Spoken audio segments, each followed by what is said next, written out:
Hi, I'm Wayne Viener, and that's Shane Gossert, and we're here to talk to you about our podcast, Above Sea Level. It's a technology podcast that really looks to get to the heart of the executive or of the problem that we're talking about. One of the reasons that this is a great format for us, and I'll speak about myself first, is I've been in technology since 1991.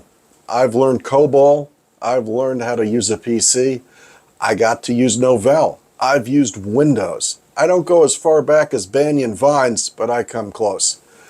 I've led this organization, VienerX, through being an IBM business partner, through a Cisco partnership, work with NCR, Microsoft, before the internet, after the internet, got to do all of it.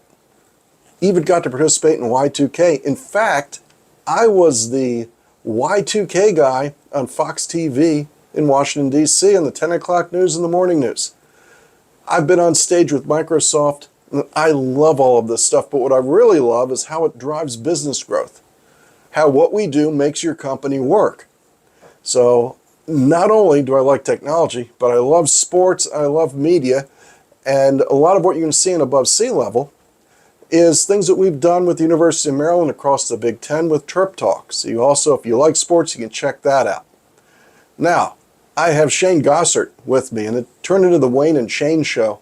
Shane has an equally fascinating, multifaceted career in technology, but not just in that IT stack and how it translates to accounting software, inventory software, but through phone systems and different types of technology. Shane, welcome in.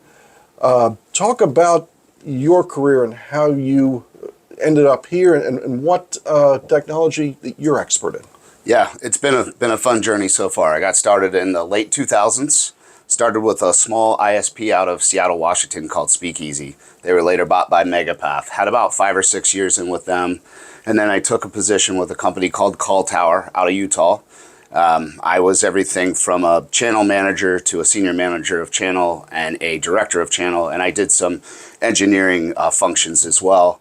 And then took another role with a local company, worked with these guys and supported these guys for 4 years. Yeah, good working interview, right? Oh yeah, we liked it so much we asked you to join the company. Yeah, and I'm super happy to be here. Been here about a year and a half, and we've really started to take, the experience that you have, blend it with some of the experience that I have, and we're creating something special. When you work with larger customers, and you've worked with everything from plugging the phone in to talking to the CEO to making sure everything works. Talk about your work style and give us sort of a flashback to one of these larger accounts, how involved you get and why you need to be that involved. Yeah, so for me, it's get it done and get it done correctly. Not just get it done, but get it done correctly. Like you said, I've done everything from rolling up the sleeves, wearing a pair of jeans and a t-shirt, crawling under desks, plugging in phones, networking things, to sitting in a boardroom with CEOs of Fortune 500 companies. It doesn't matter if I'm in that boardroom or if I'm under the desk plugging in phones. I'm going to take that same level of passion and make sure it's done correctly. The reason I do that is I want to make sure it's done correctly. So if I have to offboard the install to someone else and they do a half-baked job, it's going to reflect poorly on me. So I took it upon myself to really roll up the sleeves and take on those functions myself. And I think that's one of the reasons it's been such a good fit, because it lives up to our motto that we make your company work, and you do everything you can to make sure that technology actually performs for the customer. And we commend that. The customers love it.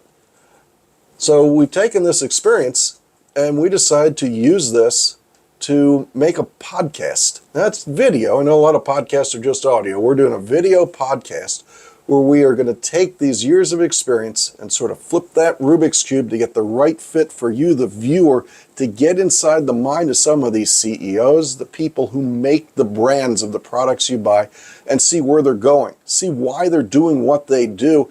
And you can really feel if that's a good fit for you, because it's not just about the technology today, it's what this is going to do for your business, how technology gets to make your company money, how it gets to make your dreams come true.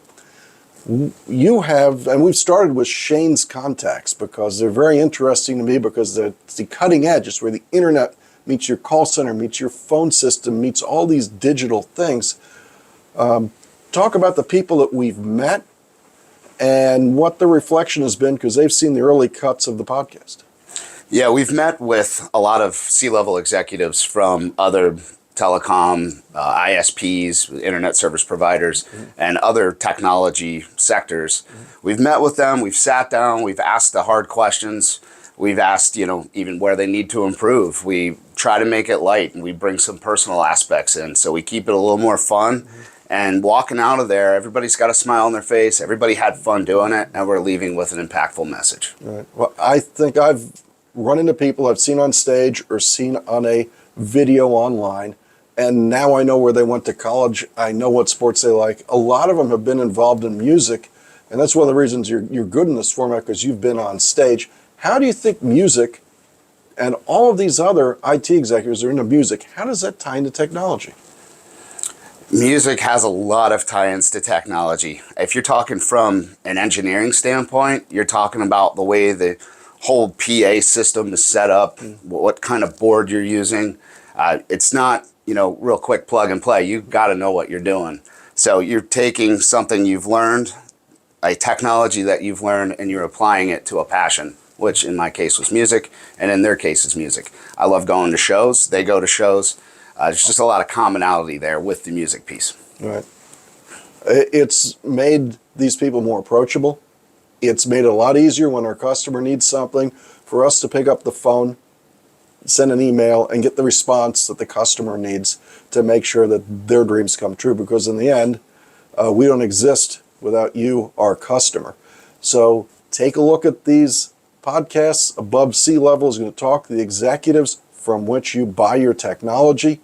So we're really excited about Above Sea Level, but also part of our outreach is that the newsletter is back. And Shane, I'm really thrilled about that. It's a newsletter that I started back around 2000. We ran it for about 5 years, and it had a chance for us to write, to take the pictures, put the whole thing together, and produce it in-house, and that was so cool. Had the printer here. We had people folding newsletters, putting stamps on them. That was great. And now that Jordan came back, although he's been an intern here, and now he's back with a master's degree in communication, and now he's spearheading the effort to put that newsletter together. I know you've seen some early releases of that.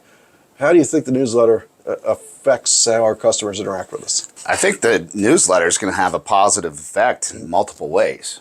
I think there's a human element. When we're doing our philanthropic ventures, they're going to see the things we're doing, the events that we're doing in the community.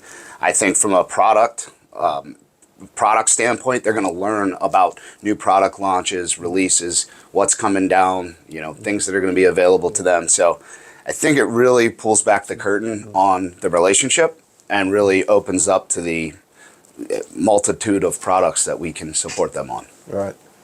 Well, I love media. For a while, I was a journalism major. I love doing this part. And to have, Mason, also big into media, likes talking to people. We got to do a video segment of the relaunch of the newsletter. And I love the way that takes the different generations. Now Mason's launching that and Jordan's putting it out. And having somebody who was a sports information director at the college level to come in and put a newsletter together is a huge advantage to us. So for those who get to read it, I hope you enjoy it. There's going to be a variety of stories. Try and keep it short. It's going to come out at least once a month. Well, Jordan's going to set that cadence and look for the first one of those to come out in October. But you brought up the philanthropic effort. And a couple of weeks ago, we got a chance with Huffman Family Brands, our Celebrity family, to help put together that golf tournament. It was the 6th annual HFB golf tournament, and the sponsor, or where all the money went to, the beneficiary, was the Ronald McDonald House of Maryland. And it's really enlightening to hear what they do, how families come in from all over who need to go to the big hospitals, your Johns Hopkins, big children's hospitals in the region, and they stay at the Ronald McDonald House, and all the effort they put in to make the families go. And you said it really touched you when you got to talk to them about what they do. Yeah, absolutely. I mean, anytime you get a chance to do something in the community, it's a great experience. But when you get to do something for an organization like the Ronald McDonald House of Maryland, who, for more or less, they house people, they give them housing, they give them transportation, they provide resources that some folks might not have. I have two children myself, and I couldn't imagine being in a medical family medical emergency with kids and not having the resources. So they go above and beyond to really help families out, and I'm getting goosebumps right now thinking about it. I think a lot of money was raised. I know we gave a considerable donation, but I believe I think it was over $100,000 that was raised in a couple hours. It was great to be able to give back, to be there and see that happening. Our contribution got them, the VienerX contribution ran the Ronald McDonald House for a day, and overall they got about 10 days worth of funding out of one event. So thanks to Richie Huffman and the entire HFB family of companies for making that connection between VienerX and the Ronald McDonald House of Maryland. And you don't just have to give money. It's a great organization if you want to have a day of service, and with the holidays coming up, people are looking for activities to bring themselves together.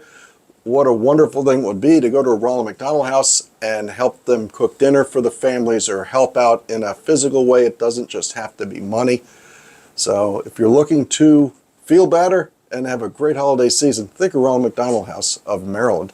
Shane, thank you for doing this, for starting off this podcast series. I look forward to doing more of these and catch above sea level as those episodes come out. I want to thank Mason Viener for helping direct this, Jordan Viener for putting it together, and check back soon for more VienerX news.